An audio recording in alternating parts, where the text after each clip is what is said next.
Assalamualaikum semuanya. Pangsit roll karamel.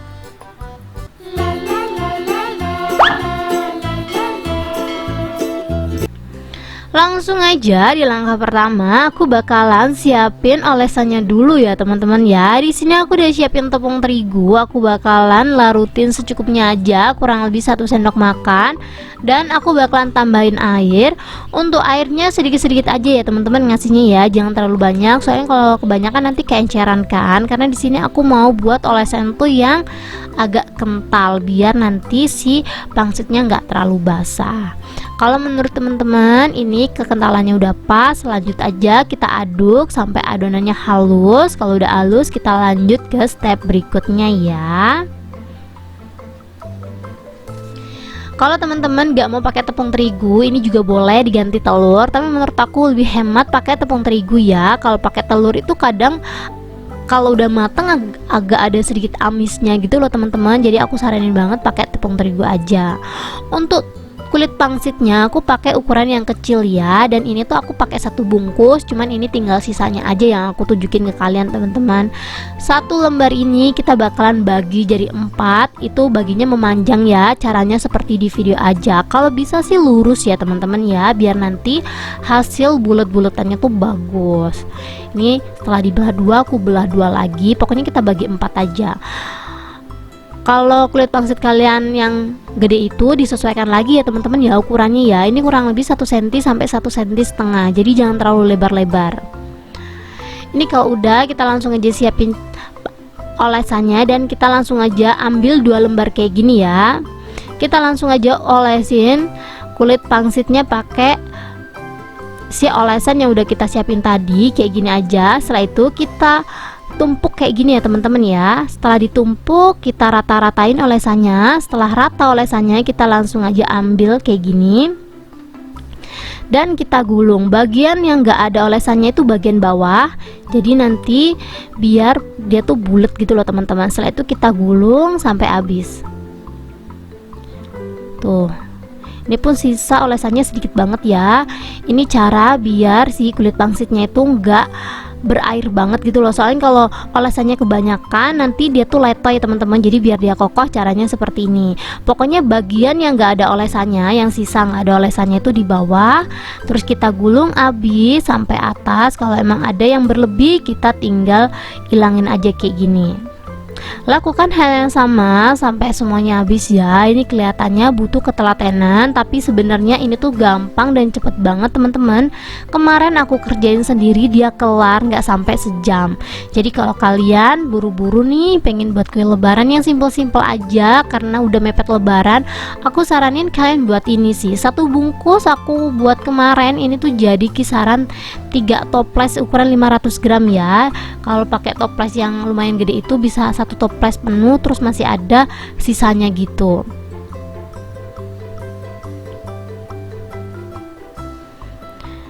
Ini kenapa aku pakai cara ini teman-teman, biar olesannya tuh nggak berlebih gitu loh. Jadi ini sekali kita nuang bisa 2 kulit lumpia yang langsung kena olesan. Menurut aku cara ini tuh lebih cepet dan lebih simple.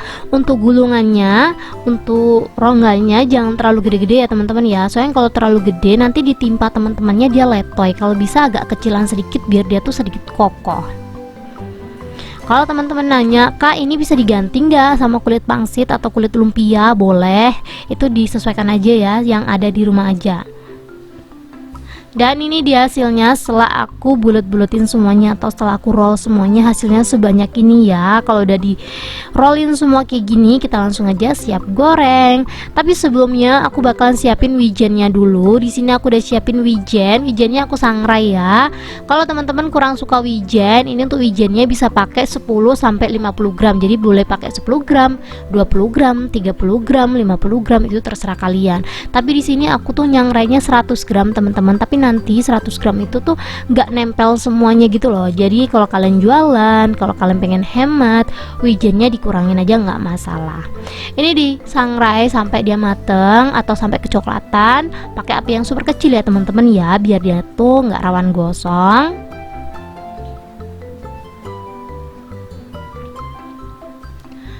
Kalau menurut teman-teman warnanya udah kecoklatan kayak gini, ini cepet-cepet diangkat ya. Takutnya kalau nggak cepet-cepet diangkat, warnanya malah lebih gosong lagi teman-teman. Kayak gini aja caranya.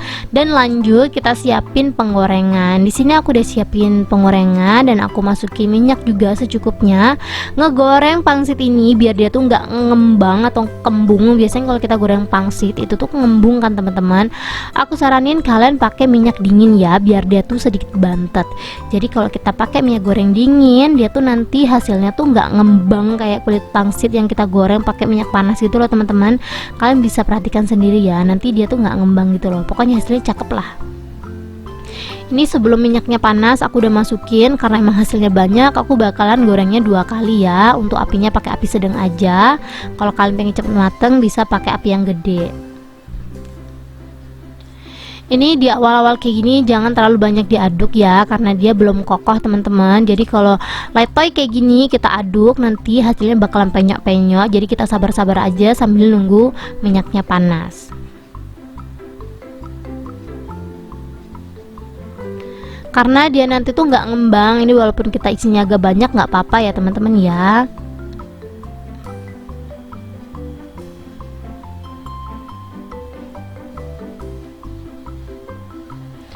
Dan ini perlahan minyak gorengnya udah panas, tapi jangan buru-buru langsung diaduk karena ini masih letoy-letoynya. Jadi kulit lumpianya atau pangsitnya tuh masih letoy banget. Tapi kalau kalian gatel kayak aku kayak gini, kalian bisa aduknya pelan-pelan aja.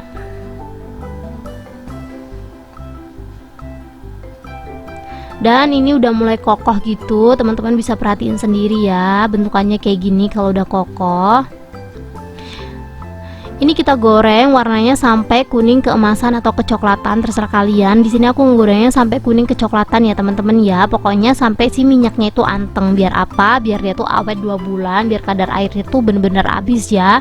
Jadi kalau kita goreng asal goreng aja, seminggu aja udah tengik teman-teman. Jadi kalau teman-teman mau buat kue lebaran yang awet, aku saranin kalian ngegorengnya bener-bener sampai minyaknya anteng. Tandanya apa? Tandanya itu udah nggak ada kadar airnya sama sekali. Kalau menurut teman-teman cukup, kita langsung aja angkat dan tiriskan dan kita goreng semuanya sampai habis. Ini untuk ngaramelin, catatan penting dari aku ya teman-teman ya. Ini tuh kesalahan terbesar aku, yaitu pakai penggorengan kecil teman-teman. Jadi kalau kalian buat ini please pakai penggorengan yang gede. Minyaknya disisain sedikit banget teman-teman. Terus kita kasih kurang lebih 125 gram gula pasir, jadi dikasih minyak sedikit ya. Kalau teman-teman nggak mau pakai minyak goreng bisa pakai margarin, tapi di sini aku pakai minyak goreng sisa tadi aja, aku sisain sedikit. Terus aku kasih gula, setelah itu gulanya aku masak sampai dia mengkaramel. Dipastiin lagi karamelnya tuh nggak ada gerindilan seperti di video ya, ini masih bergerindil banget. Jadi ini kita masak terus aja biar dia nggak gosong karamelnya. Untuk apinya pas ngelelehin gula ini pakai api yang super kecil ya teman-teman ya. Ini kita aduk terus sampai nunggu si gulanya tuh bener-bener mencair teman-teman. Ini kan karena masih ada bergerindil kayak gitu, aku bantu aduk. Dan kalau udah, kita langsung aja masukin kulit pangsit yang udah kita goreng tadi dan kita langsung aja aduk cepet. Di sini kesalahan aku teman-teman, gara-gara penggorengannya tuh kecil banget, jadi aku ngaduknya jadi kurang leluasa, jadi karamelnya itu tidak merata teman-teman. Jadi aku saranin banget kalau kalian buat karamel kayak gini, apalagi dengan cara diaduk-aduk manual kayak gini, penggorengannya tuh yang gede biar kita tuh ngaduknya juga puas. Ini jangan lupa wijennya tadi dimasukin secara bertahap ya. Kalau kalian nggak mau ngebuang wijen, aku saranin masukin wijennya 50 gram aja ya, jangan terlalu banyak-banyak. Soalnya kalau dimasukin banyak-banyak juga wijennya nggak semuanya nempel teman-teman. Ini wijen yang udah kita sangrai, kita masukin aja seperti di video. Pokoknya diaduk cepet biar ini teman-teman, biar karamelnya tuh merata gitu loh. Dan ini tuh aku ngaduknya kurang cepet, kenapa? Karena emang adukannya berat banget dan tempatnya kecil dan dia jatuh-jatuh gitu teman-teman. Dan akhirnya aku pindah ke dalam baskom kayak gini, tapi ya nggak ketolong teman-teman, banyak gula yang nggak nempel sempurna. Jadi aku saranin banget dari awal kalian pakai penggorengannya yang gede ya, biar kita tuh ngaduknya juga lebih luasa. Tapi nggak apa-apa, walaupun tadi tempatnya kekecilan, hasilnya tetap memuaskan. Satu resep jadinya 500 gram seperti maksudnya satu resep jadinya 3 toples yang ukuran 500 gram seperti ini. Kalau teman-teman butuh rekomendasi toplesnya, aku bakalan kasih di link deskripsi atau di keranjang yang udah aku sematin. Tuh bentukannya kayak gini. Sorry banget ya teman-teman ya, aku nggak bisa nyobain karena aku lagi puasa, tapi ini rasanya bener-bener enak banget. Karamel yang ditambahin wijen bener-bener nggak ada obat. Kue lebaran menurut aku kalau nggak ada wijennya tuh kurang khas ya. Buat kalian penasaran, langsung aja cobain di rumah. Thank you buat teman-teman yang udah menonton video aku sampai habis.